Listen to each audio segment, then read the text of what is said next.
dhugaa dhabuu keenya kan gubeen aarsu ani woboona laa yoomuu gantuun faarsu suutumaan ilaalaa kun immoo ni caala wobo dhiisi jennaan diddee yaa ololtu lakkii jiraachuu woboorraa hin qabaatii shakkii lakkii yaatitiisaa maal taatee yaatafti olola facaaftaa sanyii firii hin qabne mataarra si baanee dhufne si qaqqabne sammuun hin guddanne maal taatee yaa dhagaa qabatamaa dubbii dhaggeeffadhu ragaa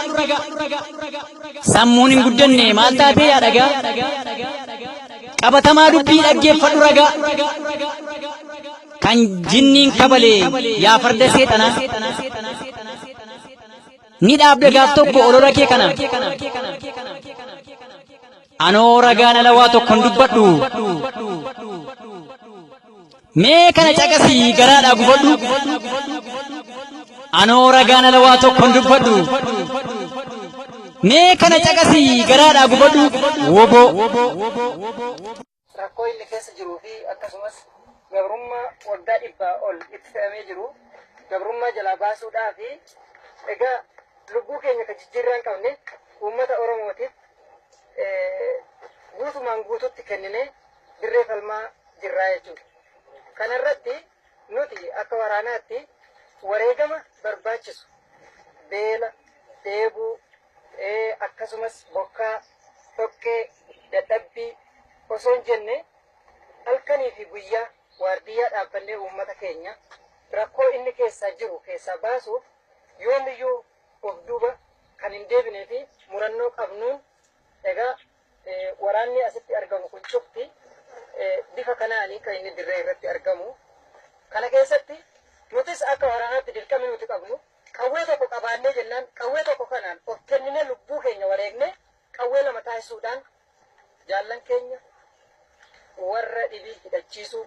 akkasumas uummata Oromoo wanneen amma yeroo ammaa rakkoon hedduun mana barumsaa irratti barattoota irra dhaqqabaa jiruu fi akkasumas dhiibbaa gabrummaatiin namoo barattoonni Oromoo akkasumas horsiise bultoonni qote bultoonni dargaggoonni qeerran Oromoo fincilaa fi didda amma biyya keessatti adeemsisaa jiran irraa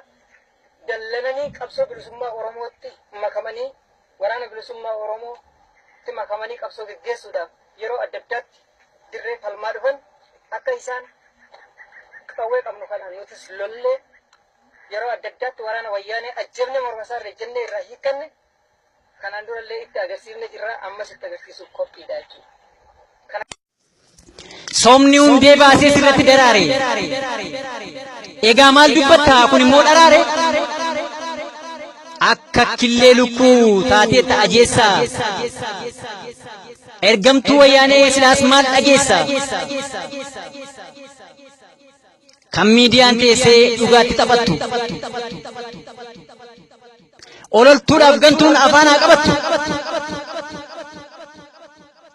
leenci gaara keessaa maaliif hamatamaa haa mirkaneeffattu ragaa qabatamaa leenci gaara keessaa maaliif hamatamaa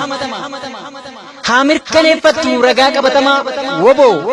kichuu damee Oromiyaarra KDO injifannoon kan uummata Oromoo horaa bula.